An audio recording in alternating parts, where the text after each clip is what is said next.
Para la gloria de Dios, Madre Vieja Norte tiene muy buenos predicadores. Pasado por el colador, porque lo hemos estado observando por años.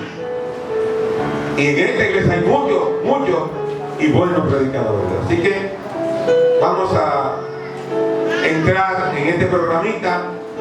Cada predicador que va a pasar por este lugar tiene 10 minutos para exponer y hacer su exposición. Así que para mí es un gran honor, es un placer dejar con ustedes a quien va a abrir la puerta a los demás predicadores.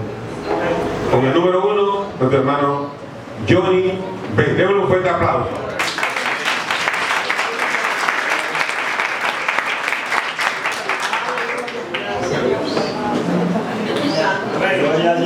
Aleluya, en nombre de Cristo. Bien. Amados, una gran oportunidad, un gran compromiso, del cual estamos agradecidos. Poder rememorar una de las 7 últimas palabras, estando en su condición pre-crucifixión de nuestro Señor Jesucristo. Vamos a ver las profundidades, en este caso la profundidad de esta palabra, que no eran simplemente palabras dichas al azar, sino que tienen un trasfondo y un cumplimiento también profético, la mayoría de ellas. Abra su Biblia en Lucas capítulo 23, versículo 34. Lucas capítulo 23, versículo 34.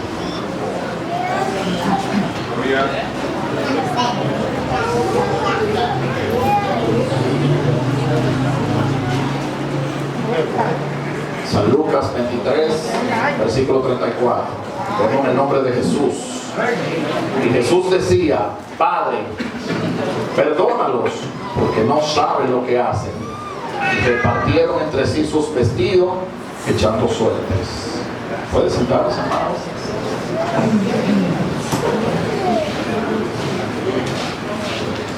El juicio de Jesucristo ha sido objeto de estudio en materia de derecho por la violación sistemática de todos los procesos, y cómo una persona que no reunía las condiciones necesarias para ese tipo de muerte fue condenado aún por encima de todos los preceptos, y tomando en cuenta que quienes deberían ser los defensores y precursores de los derechos de los ciudadanos fueron los mismos que impulsaron que este proceso se llevara a cabo.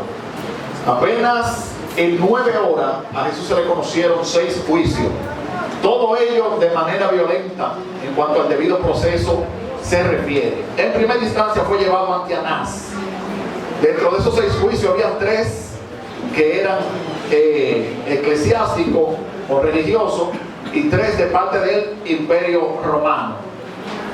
Su primera presentación, al ser capturado aquella noche, mientras oraba vehementemente delante del Señor, pidiéndole: Señor, o más bien Padre, si es posible, pasa de mí esta copa, pero que no sea mi voluntad, sino la tuya. Esa misma noche es apresado y llevado ante Anás.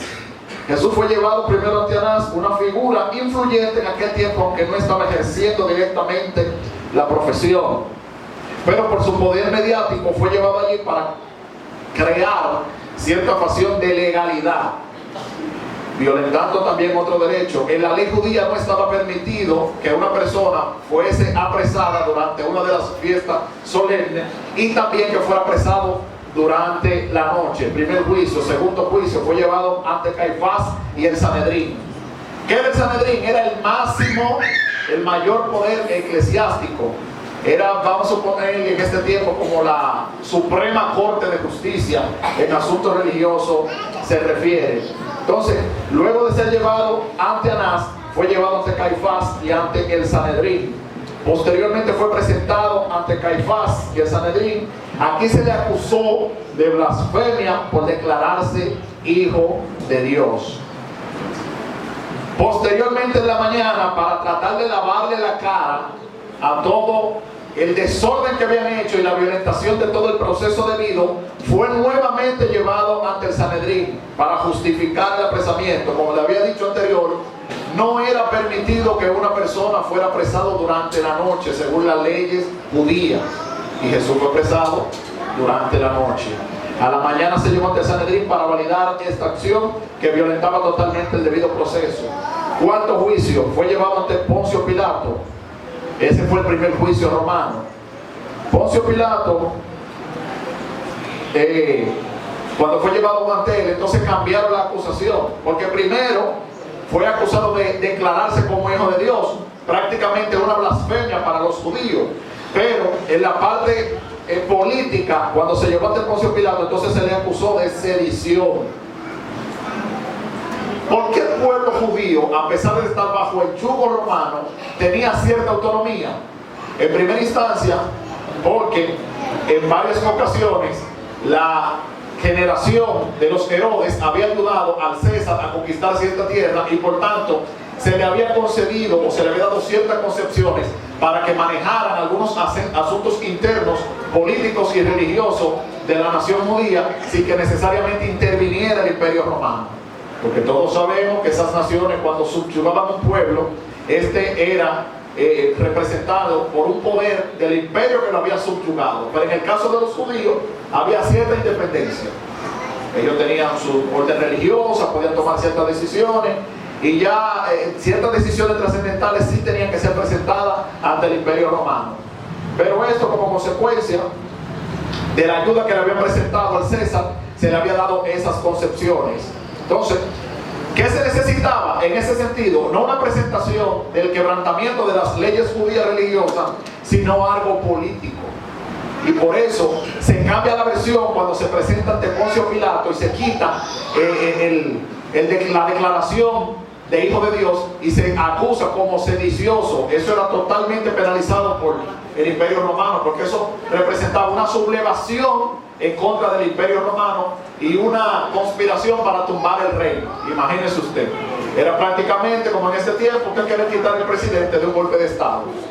De esa manera entonces buscaron la aprobación para poder concretar su plan macabro, acusándolo de la parte judía de blasfemia por declararse hijo de Dios y en la parte política de sedicioso, para entonces arremeter políticamente y que todo el poder del Imperio Romano cayera sobre él. Las acusaciones cambiaron en ese sentido. Número 5, ante Herodes Antipas. Al saber que Jesús era Galileo, Pilato lo envió a Herodes, que es el representante político de los judíos, y el religioso era el Sanedrín. Herodes lo interrogó, se burló de él, y al no encontrar delito, pues lo que hizo fue que lo devolvió. Nuevamente regresa ante Pilato, donde este, de manera descarada, se desliga del problema, toma una ponchera, se lava sus manos y dice que él no tiene que ver con la muerte de este justo. Y los judíos, de una manera descarada, dicen: su sangre sea sobre él y sobre nuestros hijos. Precisamente en el año 70 después de Cristo, Tito, uno de los generales romanos, cumplió esa profecía, acabando totalmente con el pueblo judío y destruyendo el segundo templo. Bendito sea el Señor. Primero, juicio nocturno. Era ilegal. La ley judía prohibía realizar juicios capitales durante la noche. Sin embargo, el proceso de Caifás ocurrió en la madrugada. Segundo, estos son los fallos jurídicos que se dieron en el juicio de Cristo. Segundo, falta de testigo confiable. Los evangelios señalan que los testigos presentaron declaraciones contradictorias, lo que invalidaba el proceso según la ley hebrea. Tercero, presunción de culpabilidad. Hay una figura jurídica dentro del derecho que establece que toda persona es inocente de los cargos que se le acusan hasta tanto se demuestre lo contrario. En el caso de Jesús fue todo lo contrario. Él era culpable de todo lo que se le acusaba hasta que él demostrara lo contrario. Entonces, desde el inicio el Sanedrín buscaba una condena más que la verdad. O sea, antes de ser presentado ya la sentencia estaba dada, lo que viola el principio básico de imparcialidad. Cuarto, autoincriminación forzada. Jesús se le presionó para declarar sobre su identidad y su respuesta fue usada directamente para condenarlo. Cuando le preguntaron: ¿eres tú el rey de los judíos? Y él le dijo: tú lo has dicho. Entonces mismo tomaron eso, ustedes escucharon que él lo dijo, que es así, para entonces poder incriminarlo. Quinto, falta de defensa. no se le permitió una defensa formal, algo que incluso en sistemas antiguos era considerado necesario en juicios graves. O sea, no le dejaron que tuviera un abogado que hablara por él para que él se defendiera. Sexto, cambio de acusaciones. Ante las autoridades judías se le acusó de blasfemia, ya eso lo había tocado, y ante los romanos de sedición. Esto evidencia una estrategia para lograr la pena de muerte a cualquier costo. O la consigo por blasfemia en la parte religiosa, o la consigo por sedición en la parte política. Pero el fin es que la sentencia de parte de los líderes ya pesaba sobre la cabeza de Jesús. 7. Finalmente, presión política sobre Pilato. Aunque Pilato declaró no encontrar culpa, se dio ante la presión popular, lo que compromete la legitimidad del fallo. El juez no debe inclinarse a una de las partes, sino que debe ser un tercer imparcial, el cual va a escuchar los argumentos para entonces poder emitir un juicio en base a los argumentos presentados. En este caso, Herodes, o más bien Pilato, sintió la presión del pueblo y no le quedó más remedio que ceder ante ella. Bien.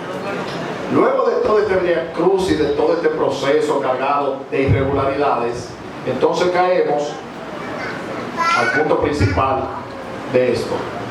Nuestro Dios es un Dios coherente.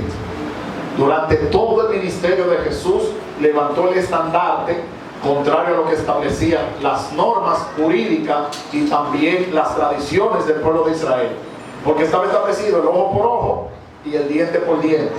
Sin embargo, Jesús dice en Mateo 5:43, sermón del monte, oísteis que fue dicho, amarás a tu prójimo y aborrecerás a tu enemigo. Pero yo os digo, amad a vuestros enemigos, bendecid a los que os maldicen, haced bien a los que os aborrecen y orad por los que os ultrajan y os persiguen. Aquí hay una coherencia vívida, no solamente de palabra, de aquello que con mucho tiempo Jesús había declarado. Porque a veces es fácil decir ciertas cosas, pero cuando llega la oportunidad de usted poner en práctica aquello que usted profesa, cuán difícil se nos hace. Fíjense cómo hasta el último momento, aún sin haber cometido ningún delito, ningún pecado, Jesucristo es sometido a este vía crucio, toda esta tortura, y mantiene hasta el final esa palabra que mucho tiempo había dicho. Perdonad a los que os ultrajan, a los que cometen algún agravio en contra de usted. En medio de su sacrificio, hace manifiesto aquello que durante todo su ministerio le había enseñado a sus discípulos. La validación de su propio mensaje se vio evidente en esta palabra, porque lo que él había dicho entonces lo estaba haciendo una realidad. Durante su ministerio Jesús enseñó a amar a los enemigos y poner la otra mejilla. Si en la cruz hubiera callado o maldecido, su enseñanza habría perdido fuerza. Al perdonar en el dolor máximo, la autoridad definitiva a su mensaje demuestra que el amor al enemigo es posible, aún incluso en el límite de la muerte. Bendito sea el Señor. Todos nosotros sabemos lo que representaba caer bajo el juicio romano, considerado uno de los imperios más crueles de toda la historia, por los métodos inhumanos que utilizaban para torturar a aquellos que eran sometidos por este imperio. Esa vara que utilizaban como una punta de acero, y que cuando le daban, es otra palabra, pero tocarlo rápido así, cuando le daban a la víctima, desgarraba por completo la piel, tendón y todo, y dejaba al descubierto la piel de la persona. Imagínese en medio de ese dolor y sin usted, porque inclusive uno de los ladrones dice, este justo nada ha hecho, nosotros por lo menos estamos aquí como consecuencia de nuestro pecado, y hasta cierto punto eso le da una consolación, porque dice, bueno, yo me lo gané. Pero cuando usted se ve frente a ciertas situaciones que usted sabe que usted no tiene mérito para llegar a esa situación, que es acusado, que es encarcelado, que es vituperado, que es maltratado por algo que usted no ha hecho, como que el rencor es un poquito más grande, porque dice, yo no me merezco esta situación. Sin embargo, aún en medio de esta situación, Jesús profirió esta palabra: Padre, perdónalo porque no saben lo que hacen. Finalmente, estas palabras no eran una validación, o como se diría, hasta cierto punto pasar por alto esta situación como tal, sino reconocimiento de la ignorancia humana y la apertura a que el reconocimiento de ese pecado diera paso a una redención por medio del sacrificio de Jesucristo. O sea, no era que en ese momento, por la palabra dicha por Jesús, automáticamente esa persona iba a ser perdonado, sino por medio del sacrificio que él estaba llevando a cabo, hacía que ese pecado no fuera tomado en cuenta, sino que fuera redimido por la misma sangre que en ese momento él estaba derramando. Finalmente, dice primero de Pedro 2, 21, 23, pues para esto fuisteis llamados, porque también Cristo padeció por nosotros, escuchen, dejándonos ejemplo, para que sigáis su pisada, el cual no hizo pecado, ni se halló engaño en su boca, quien cuando le maldecían no respondía con maldición, cuando padecía no amenazaba, sino que encomendaba la causa al que juzga justamente. Hebreos 4:15, porque no tenemos un sumo sacerdote que no pueda compadecerse de nuestras debilidades, sino uno que en todo fue tentado según nuestra semejanza, pero sin pecado. Esto es una manifestación de que por difícil que sea la situación que usted esté pasando con su prójimo, hay oportunidad para el perdón. Y ejemplo, el Señor lo dejó, aún en medio de ese dolor que estaba padeciendo, tuvo la suficiente entereza, la capacidad y la disposición de perdonar a sus verdugos. Así que la palabra de perdón es una invitación, porque aquí nadie ha pasado ni una cuarta parte de lo que ha pasado Jesucristo, y lo más probable es que por las leyes que tenemos en la actualidad no lo va a pasar. De manera que no importa lo que usted esté pasando, cuánto le hayan herido, usted no tiene excusa, porque ejemplo, el Señor Jesucristo lo dejó, que aún en medio de las situaciones más difíciles, estamos encomendados y obligados por medio del sacrificio de Jesucristo a perdonar a nuestros verdugos. Dios le bendiga. Bien.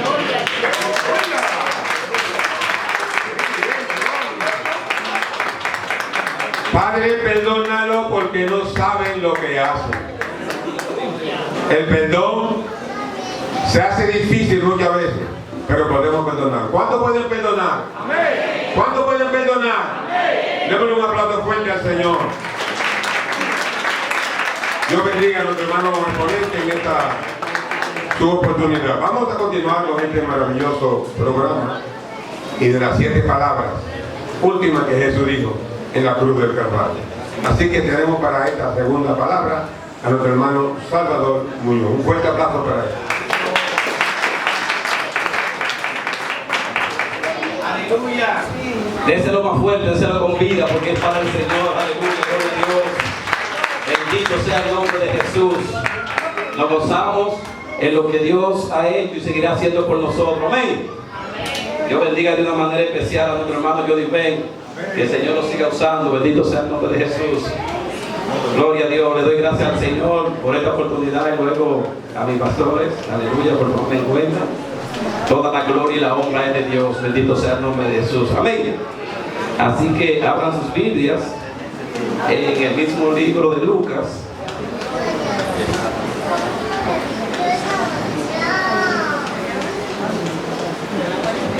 Lucas 23, 43. Bendito sea el nombre de Jesús. Gloria a Dios. Y la palabra de Dios dice lo siguiente. Amén. Lucas 23, 43. ¿Cuánto lo tienen? Amén. Amén. Aleluya. Entonces Jesús le dijo: de cierto te digo, que hoy estará conmigo en el paraíso. Aleluya, gloria a Dios. Bendito sea el nombre de Jesús. Padre, gracias. Puede sentarse. Gloria a Dios. Señor, tus palabras son vidas, son espíritu y son verdad. Ellas son, aleluya, las que nos alumbran. Ellas son las que nos guían, Jehová. Ellas son las que nos van a conocer el propósito glorioso para con esta humanidad, Señor, en el nombre de Jesús. Aleluya, gloria a Dios. Qué bueno. Aleluya. Las palabras, de las 7 palabras, la que me compete es salvación. Así que Mira al que le queda al lado y dígale salvación. Aleluya. Gloria a Dios. Pero míreselo en serio, dígaselo a los ojos, salvación. Gloria a Dios. Qué bueno nuestro Señor. Aleluya. Gloria a Dios. Sabemos que el propósito de nuestro Señor Jesucristo, aleluya, aquí en su ministerio fue hacer la voluntad de su Padre.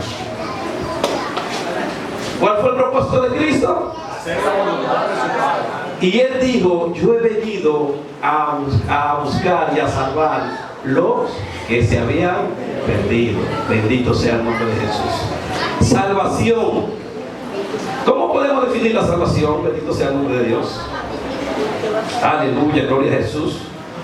Aleluya. Podemos definirla de la siguiente manera.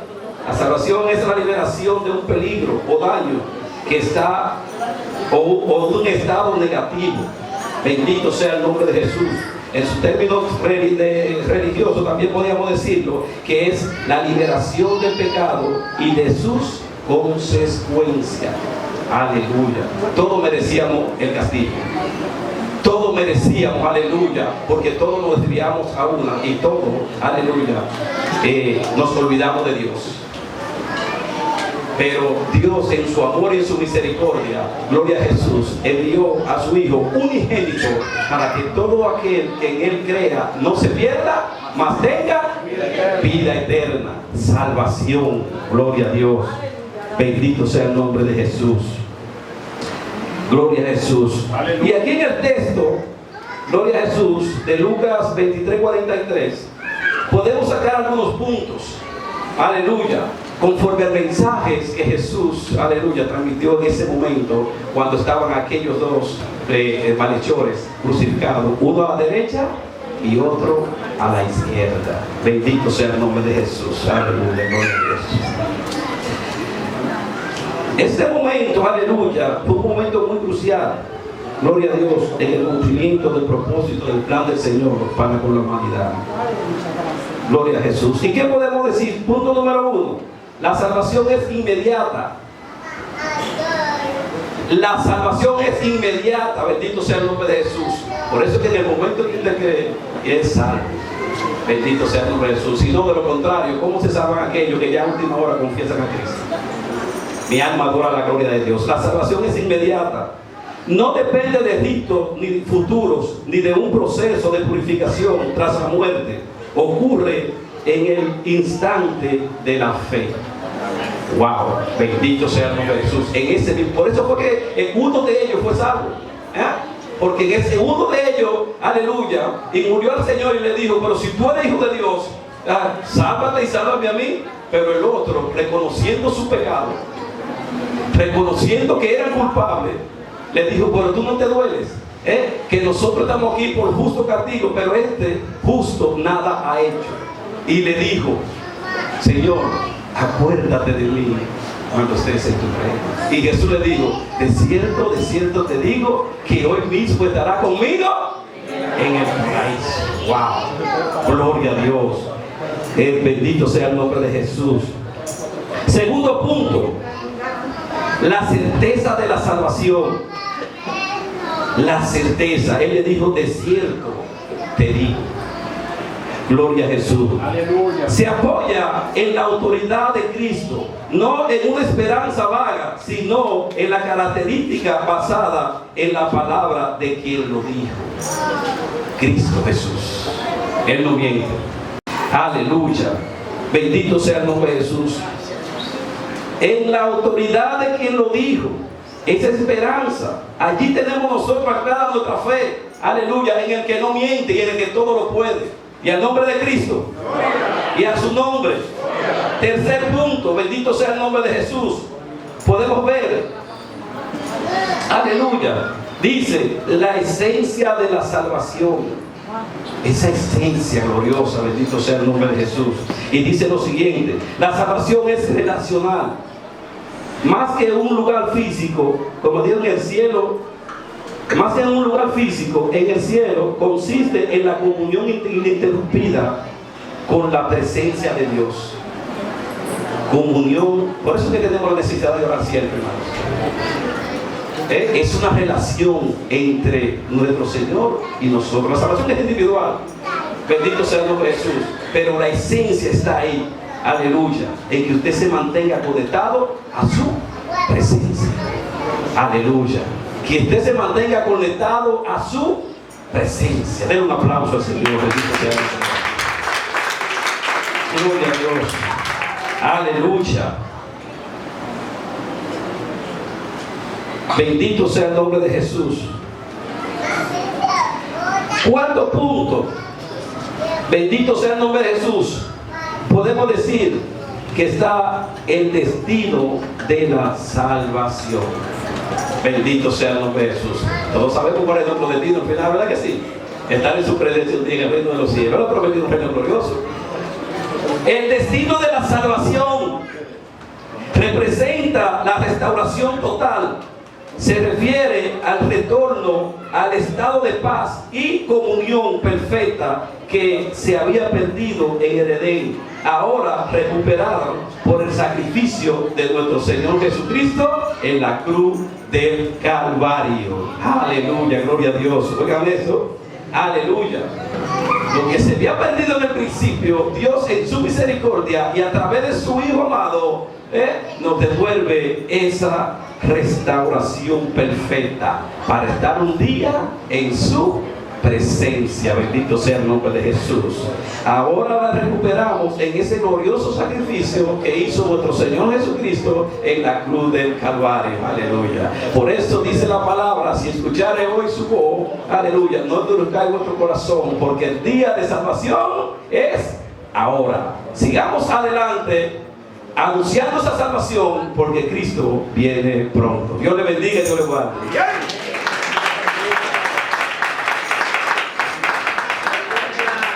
La salvación es instantánea. No se deja para mañana. Es ahí mismo. Por eso es que mucha gente ha perdido la salvación. Porque cuando les toca la oportunidad, lo rechazan. Y si usted rechaza a Cristo, está rechazando su salvación. Y déjeme decirle,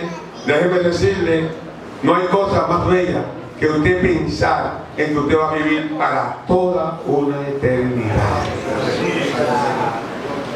¿Usted lo ha pensado eso? Vivir para toda la eternidad, sin ningún tipo de enfermedad, porque esto es aquí. Allá no existe eso. Dios les bendiga, Dios les guarde, Dios bendiga a tu hermano Salvador Muñoz. Dele un aplauso fuerte. Vamos a continuar con este maravilloso programa. Vamos a pasar este micrófono ahora a nuestro hermano William Marí. Él puede con nosotros. Amén, que Dios le bendiga. Dios le bendiga más. Señor bendiga a nuestro hermano Johnny, Salvador, gloria a Dios. Y le sigue usando, aleluya. Me concierne la tercera palabra que dijo Jesús cuando estaba en la cruz. Se encuentra en el Juan 19, 26, 27. Se puede quedar sentado, gloria a Dios, y dice en el nombre del Padre, Hijo y Espíritu Santo. Cuando vio Jesús a su madre y al discípulo a quien él amaba, que estaba presente, dijo a su madre: mujer, he aquí tu hijo. Después dijo al discípulo: he ahí tu madre. Y desde aquella hora el discípulo le recibió en su casa. Gloria a Dios. En la cruz todos sabemos el propósito por el cual Cristo se despojó de su reino, gloria a Dios, y fue para darnos esa salvación que ya se estuvo hablando. Y el propósito principal de Jesús morir en la cruz del Calvario fue la salvación. Pero también en ese proceso también nos dejó palabras de amor, palabras de cuidado y palabras de responsabilidad. Y es lo que vemos cuando Jesús dice esta tercera palabra. Antes de llegar Jesús a la cruz del Calvario, gloria a Dios, pasó por un periodo de sufrimiento que usted conoce. Fue vituperado, fue maltratado, entregado por Judas, traicionado por Pedro, abandonado por muchos de sus discípulos que en un principio estaban con él, arrestado injustamente. Johnny también hablaba de eso, golpeado, escupido, azotado y finalmente crucificado. Pero sobre sus hombros Cristo únicamente no solo cargaba el dolor físico que él llevaba, sino que también cargaba el pecado de cada uno de nosotros, que a él como hijo de hombre no le concernía, sino que nosotros, siendo pecadores, no concernía estar en ese lugar, pero él tomó la disposición, gloria al Señor, de entregarse por amor a nosotros. Gloria a Jesús. En ese momento tan doloroso, que cualquiera de ustedes o yo que estuviéramos en ese lugar, estuviéramos pensando en el sufrimiento, en las traiciones, en el dolor físico que él cargaba cuando estaba allí.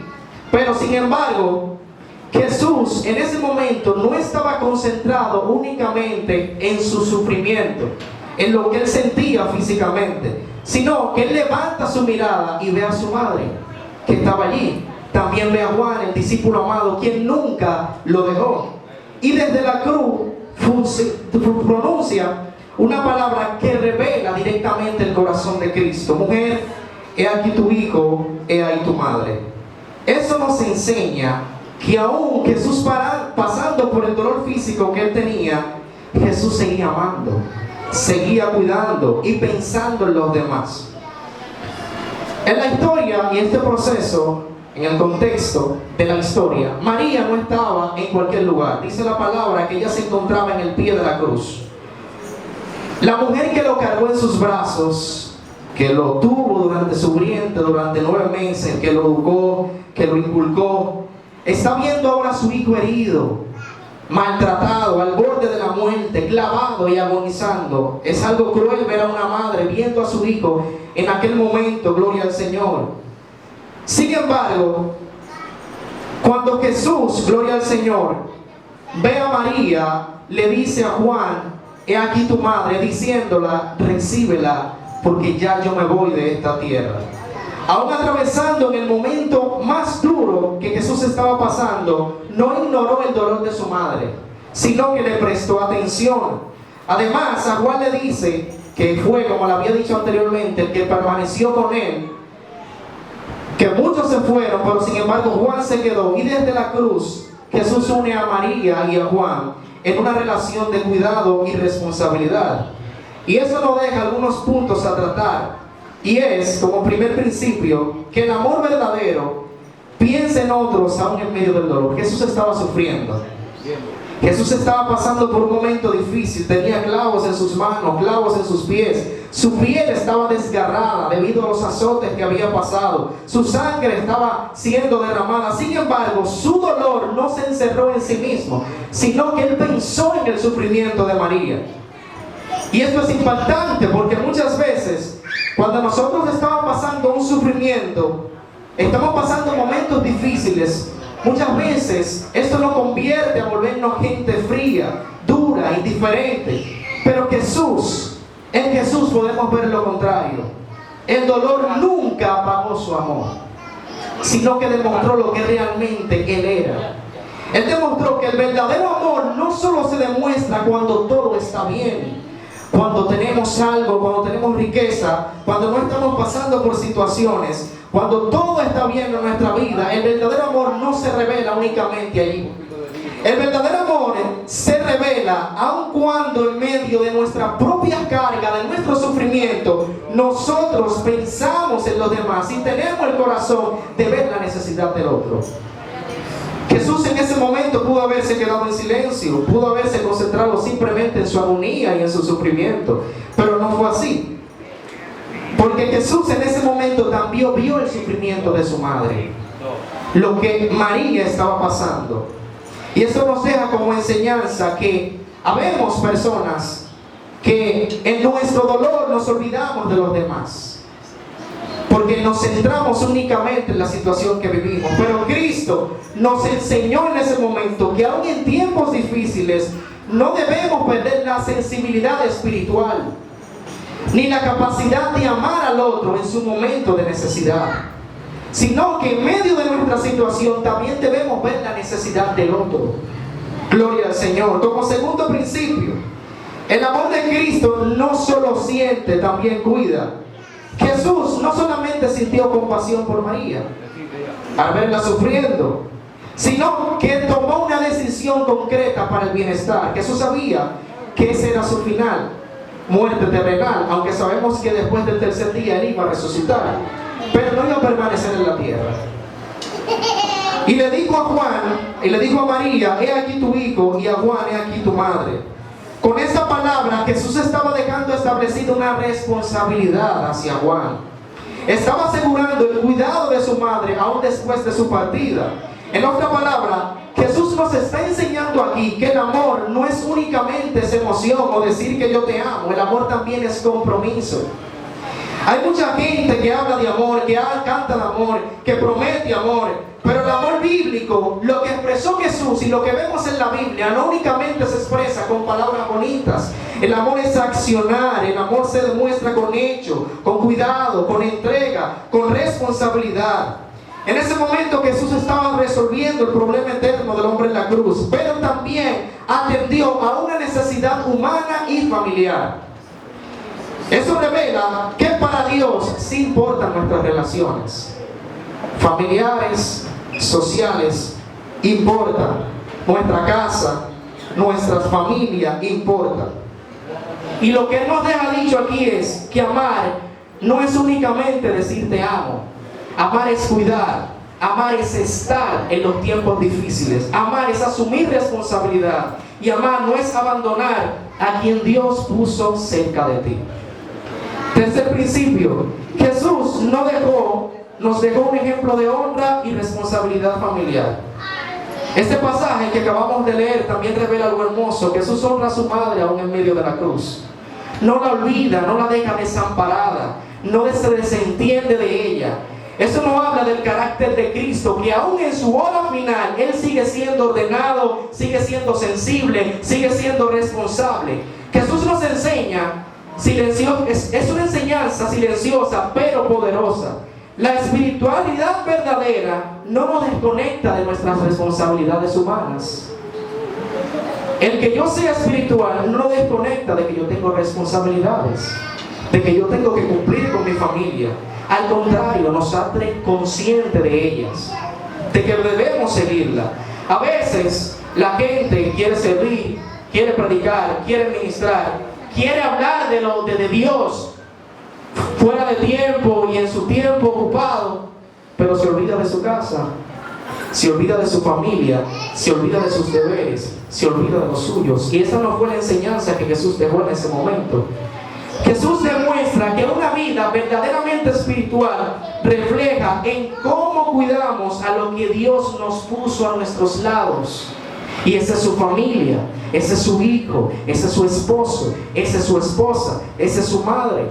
No podemos hablar de amor y vivir una vida indiferente entre nosotros. No podemos hablar de cruz y olvidar nuestras responsabilidades humanas. No podemos, gloria al Señor, decir que yo tengo a Dios y que vivo por Él y tener enemigos en nuestro entorno o nuestra sociedad. Eso no fue la enseñanza que Cristo nos dejó. Y por último, en la cruz Jesús estaba formando una nueva familia espiritual. Cuando Jesús une a María y a Juan, también deja ver una verdad profunda. En Cristo todos somos unidos en amor. Ya no se trata únicamente de un vínculo de sangre, sino de vínculos espirituales.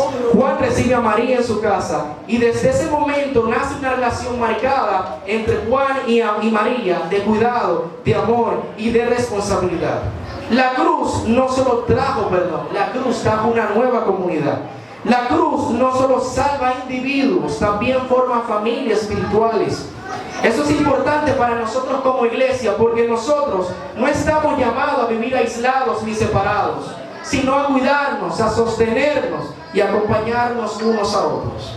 La enseñanza es que la iglesia no debe ser únicamente un lugar para congregarnos.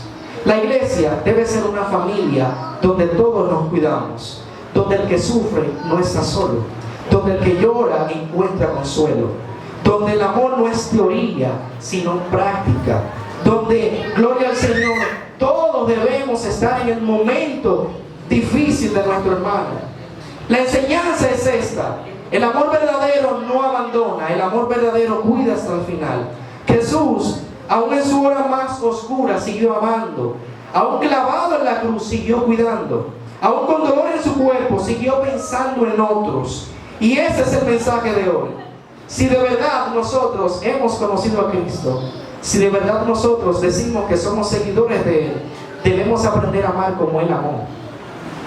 No con un amor de labios, no con un amor emocional solamente, sino con un amor que honra, que cuida, que acompaña y que asume responsabilidades. Dios le bendiga. Bien.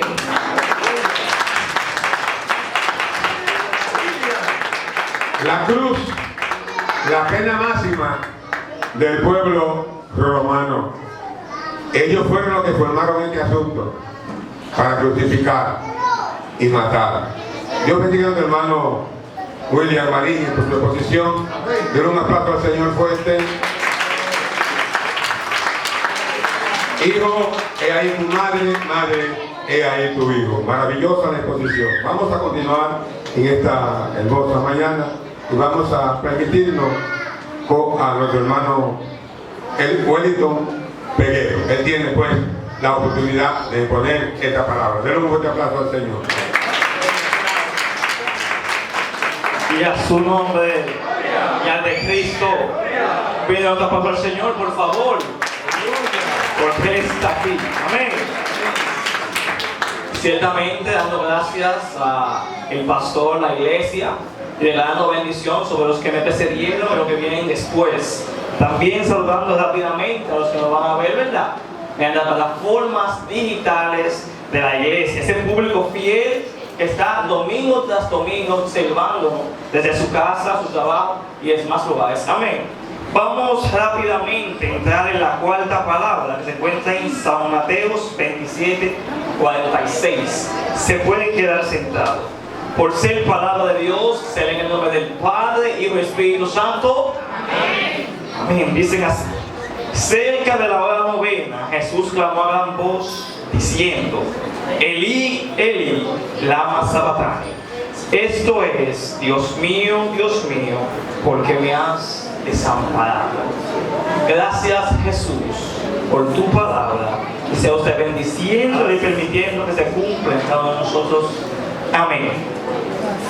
Estas mismas palabras las encontramos también en Salmos 22:1. Y es un clamor que no nace de la debilidad, sino del cumplimiento perfecto del propósito de Dios. Es la voz de Jesucristo suspendido entre el aire y la tierra, crucificado en una cruz. Es ese Jesús que tuvo su cuerpo herido, no solamente en la parte física, sino también en lo psicológico, espiritual y emocional.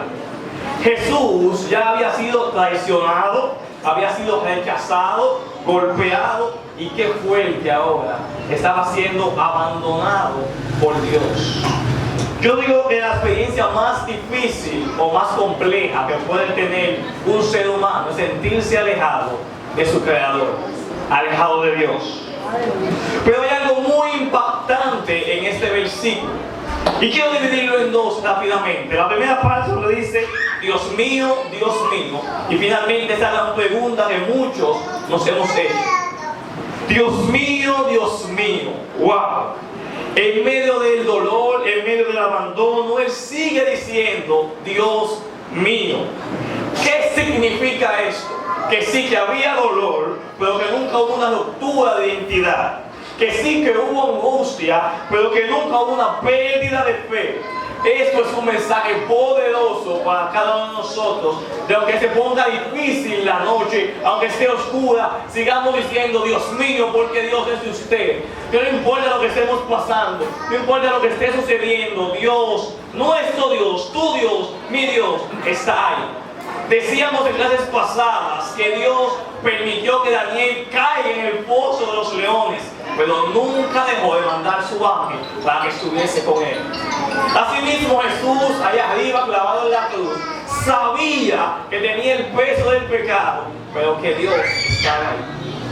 ¿Se sentía abandonado? Sí, pero él sabía que había un Dios que estaba ahí. Amén. Algo muy interesante es este famoso por qué. Y usted dirá, pero varón, usted acaba de decir que Dios lo abandonó y ahora también acaba de decir que estaba ahí. ¿Cuántas veces usted y yo hemos utilizado el famoso por qué? Señor, ¿por qué esto? ¿Por qué lo otro? ¿Por qué pasó esto? ¿Por qué no sucedió lo que yo quería que suceda? Ese por qué que no nació de una duda teológica, sino el peso existencial de cargar con todo el pecado de la humanidad. Ese eco de dolor que produce la distancia entre la santidad absoluta y la lejanía de Dios. Como dice la palabra en 2 Corintios 5:21, el que no conoció pecado, se hizo pecado por nosotros. Ese por qué me has desamparado no fue el final, sino el inicio de la historia. Ese por qué me has abandonado, que dijo Jesús en ese momento, es el precio por la reconciliación de cada uno de nosotros. Ese por qué es donde el amor de Dios deja de ser un simple concepto de palabras y se envuelve en acciones y sacrificio real. Ese por qué me has desamparado fue lo que tuvo que pagar Jesús para que usted y yo no tengamos que decirlo nuevamente. Porque la única forma de que Dios nos desampare es que nosotros nos alejemos de Él mediante el pecado. Jesús fue desamparado en ese instante para que usted y yo jamás lo tengamos que hacer. Y por eso, aunque las noches sean oscuras, aunque sean difíciles, aunque usted no encuentre salida, recuerde que hubo un momento en la cruz del Calvario donde Jesús dijo, ¿por qué me has desamparado? Para que usted y yo no tengamos que decir. Porque la única forma, y repito, de que Jesús, o que Dios, mejor dicho, le pudiera desamparar a usted, es que usted decida alejarse de Él. Y la única forma de alejarse de Dios es mediante el pecado. Ese grito de victoria de por qué me has desamparado nos sirve a cada uno de nosotros para que Dios nunca tenga que desamparar a nosotros. Dios te bendiga, muchas gracias y que continúa, por favor.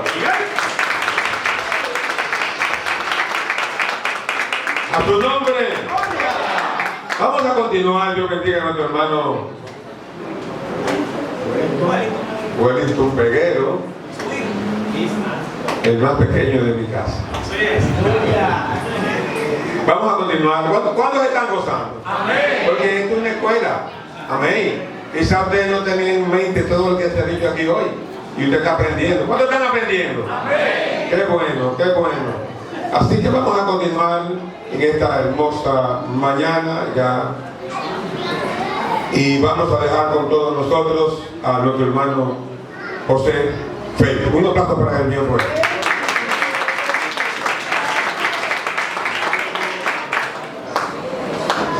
A su nombre, a su nombre, bendito, alabado sea el Señor. Rápidamente se puede quedar sentado.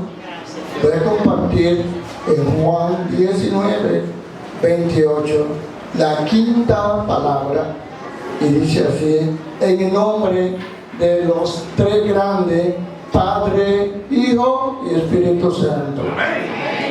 Después de esto, sabiendo Jesús que ya todo estaba consumado, dijo, para que la escritura se cumpliese, tengo sed. Bendito y alabado sea el Señor. En esta mañana, la palabra sed, humanamente hablando y físicamente expresada por Jesús, es muy profunda, porque Jesús no solamente se refiere a la sed humana, a la sed física. Si nos remontamos al mismo Evangelio de Juan, en su capítulo 4, vemos la historia de una mujer que iba a sacar agua, iba a buscar agua. Y más que el agua física, y más que calmar esa sed física, había una sed espiritual en ella.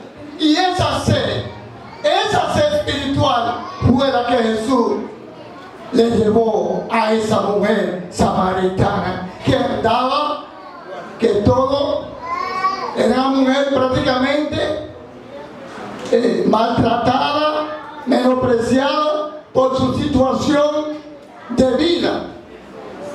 Pero quiero decirle en esta mañana que cada ser humano, cada hombre, por más que brinque y patalee, hay una necesidad. Hay una necesidad espiritual. En su corazón, en lo más profundo, hay una necesidad que embarga ese corazón. Hay una necesidad ahí que le dice que hay un Dios que es real y que hay que buscarlo. Y Jesús, en un cuerpo maltratado, molido, lacerado, dijo esta quinta palabra: tengo sed. Aunque la gente no entendió que no se refería a una sed física, sino a una sed mayormente espiritual. Que la gente buscara a Dios, que la gente se acercara a Dios. Porque, mire hermano, la fe física pasa, lo pasajero pasa, pero lo espiritual permanece para siempre. Y es lo que el Señor quería dar a entender a la humanidad, que más que una sed física, hay una sed espiritual que embarga todo corazón. Y como lo dije ahorita, por más que el hombre brinque, y con el hombre incluya a las mujeres, hay una necesidad espiritual, hay una necesidad que satisfacer, y es la necesidad primordial, y es la necesidad espiritual. Por eso el Señor dijo: tengo sed. ¿Sed de qué? Sed de justicia. Sed de que la gente busque a Dios. Sed que la gente no se vaya lejos, sino que se acerque a Dios. Esa sed está ahí. Esa sed sigue embarcando a hombres y mujeres hasta que no venga Cristo. Hay una sed, hay una necesidad espiritual. Y hay que buscarla antes de que sea demasiado tarde. Por eso dijo Jesús: tengo sed. Tengo sed. ¿A qué tipo de sed se refirió Jesús? A la sed espiritual. Dios le bendiga y Dios le guarde. Más fuerte para el Señor. Tengo sed. Y ya fue expuesto por el ponente en esta hermosa mañana. Agradecemos al Señor porque está con nosotros. ¿Cuántos lo creen que está aquí? Amén. Vamos a continuar, estamos concluyendo ya. Vamos a dejar por acá con la palabra número 6.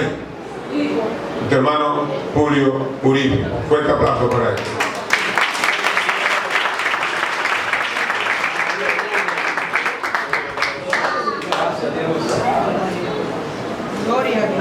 Dios les bendiga, amados. El Señor nos siga bendiciendo.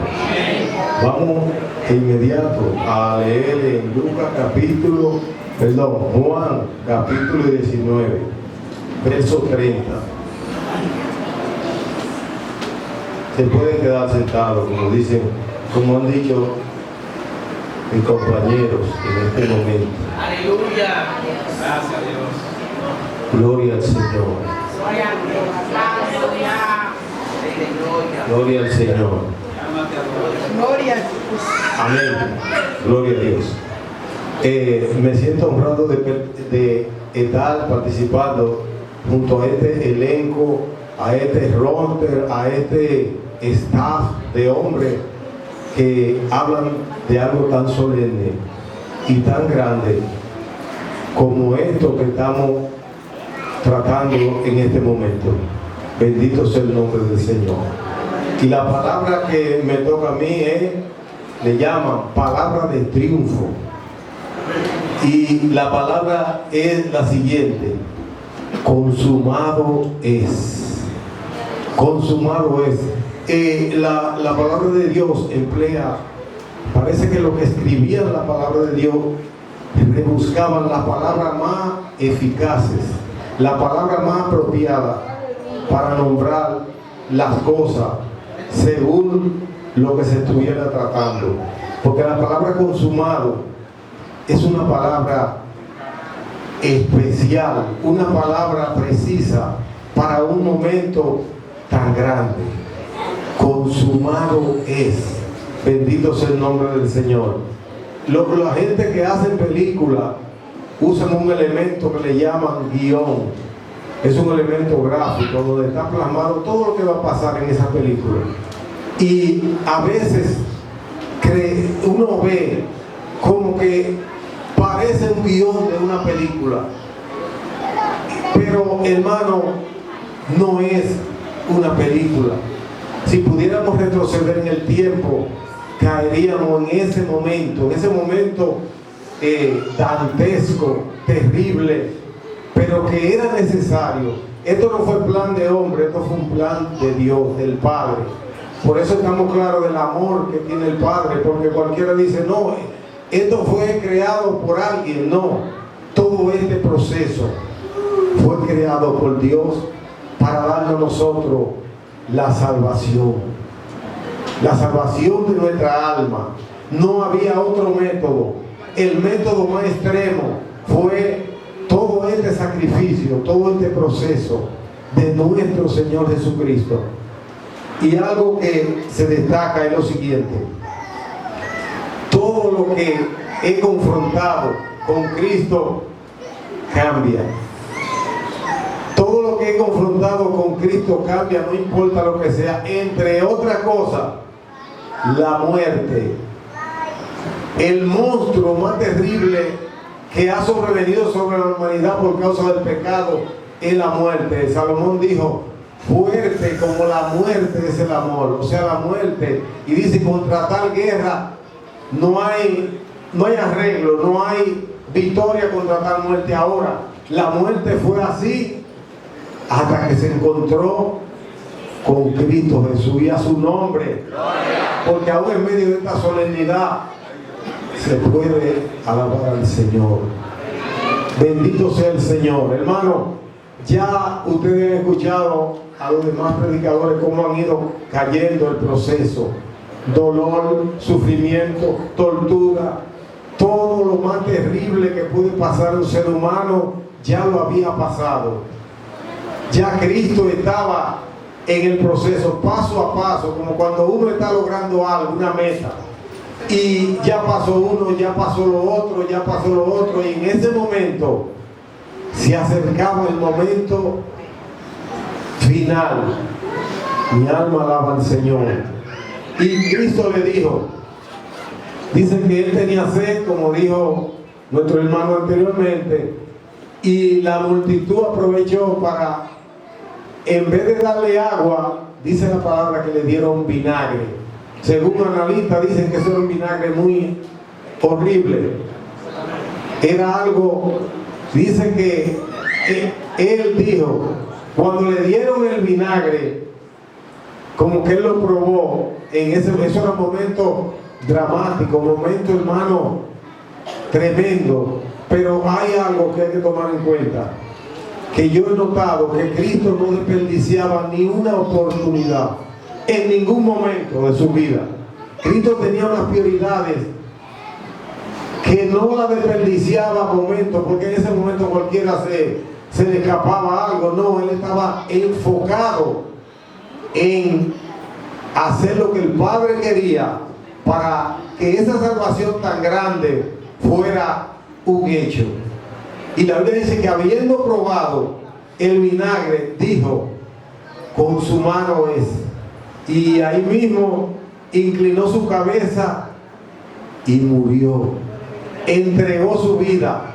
La victoria estaba, porque oiga, el último escalón de la victoria completa era cuando él resucitara al tercer día. Ahí se acabó, ahí fue donde el reino de las tinieblas fue derrotado completamente. Pero ya cuando Cristo es como nosotros, a nosotros nos toca llevar nuestra vida hasta el momento de nosotros partir o que Cristo venga por nosotros. Hasta ahí ya, de ahí para allá es el que se encarga, porque Cristo es el ejemplo nuestro. Entonces él dijo, consumado es. En otra palabra, Por ahí un partido que cuando terminó su periodo dijo, sí, lo hicimos, pero eso, lo de Cristo no es así.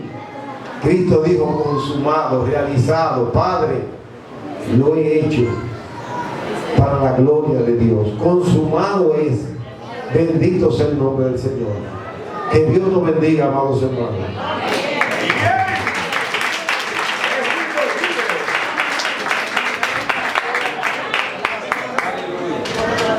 Consumado es. Concluyó todo. Vamos a continuar. Denle los aplausos al Señor por Julio y por su exposición. Ya estamos concluyendo, no se me desespere. Que queda una sola persona y hay minutos a favor de él.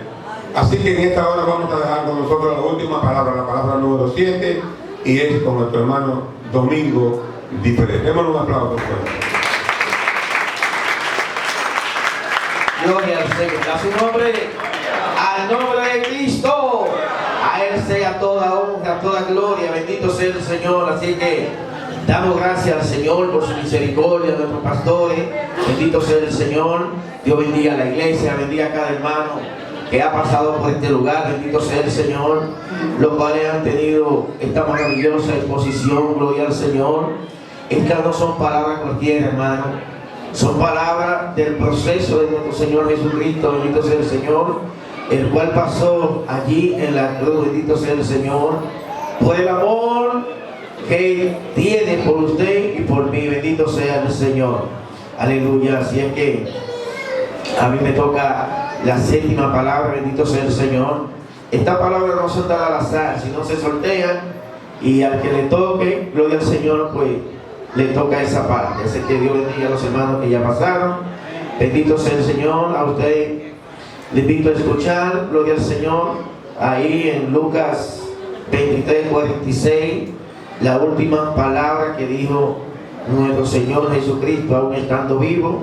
Gloria al Señor, aleluya. Y dicen así: entonces Jesús, clamando a gran voz, dijo: Padre, en tus manos encomiendo mi espíritu. Y habiendo dicho esto, expiró. Bendito sea el Señor. Aleluya. Bendito sea Dios. Aleluya. Siempre pensamos que la muerte es el final de todo. Gloria al Señor. Con la muerte se culmina todo. Bendito sea el Señor. Y es verdad. Antes de la muerte de nuestro Señor Jesucristo, con la muerte culminaba todo. Gloria al Señor. Aleluya. Pero para los que mueren en Cristo hay una esperanza viva. Gloria al Señor. Pero ¿por qué hay una esperanza viva si Cristo murió? Aleluya. Porque la victoria no está en la muerte de Cristo. La victoria está en su resurrección. Aleluya. Aleluya. Por eso es que Él, en medio de su proceso, aunque en su parte humana no abrió su boca ante el ser humano, sino que sus quejas fueron ante el Padre Celestial. Aleluya. Y al final, para estar seguro, le dijo al Señor, a su Padre, que en su mano encomendaba su espíritu para que estuviera la garantía de que se cumpliera la palabra tal y como estuviera escrito. Al tercer día iba a resucitar. Dice la Biblia que cuando las mujeres fueron al sepulcro a llevarle, gloria al Señor, flores a los que están muertos, porque a veces nosotros acostumbramos a ir al cementerio a llevar flores a nuestros difuntos, ¿no es verdad? Gloria al Señor. Dice la Biblia que se le aparecieron dos personajes vestidos de blanco y le dijeron: ¿por qué buscáis entre los muertos a quién? Al que vive. Aleluya. Bendito sea el Señor. Ahí está nuestra garantía. Gloria al Señor. Amén. Gloria al Señor. La muerte es un aguijón y el sepulcro, dice la Biblia, que es como si fuera la victoria. Y no pudo retener, usted sabía quién.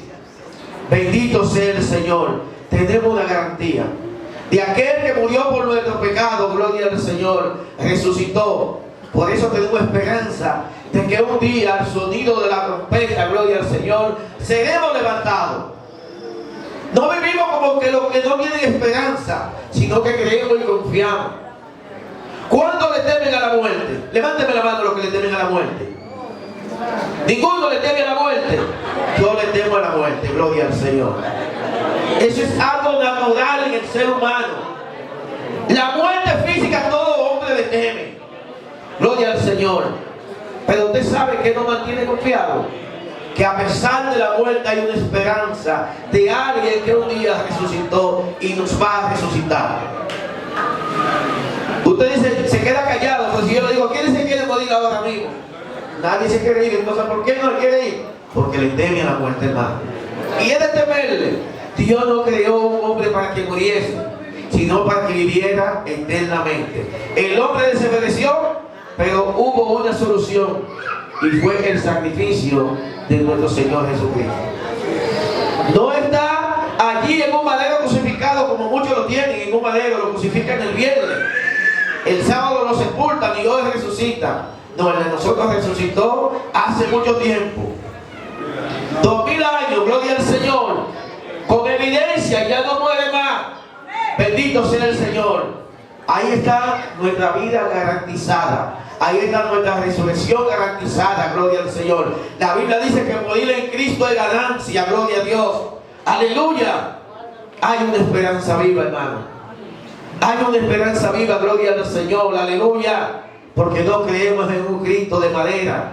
No creemos en un Cristo que está pintado en una pared, sino en aquel que está a la diestra del Padre. Bendito sea el Señor. Aleluya. Hay una oportunidad. Aleluya. No solamente en Semana Santa lo celebramos, sino siempre, gloria al Señor, cada día confiamos en ese Señor que resucitó. Bendito sea Dios. Por el amor, por usted y por mí, gloria al Señor. Él dice que en el mundo tendremos aflicciones. Y dice que nada, que confiemos. Porque confiemos, ¿por qué? Porque Él ha. ¿Y dónde venció? Aleluya, gloria al Señor.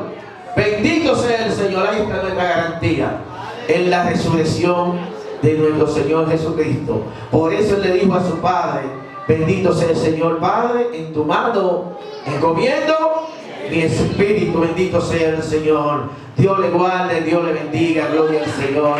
Hasta que el Señor bendiga. Gloria al Señor.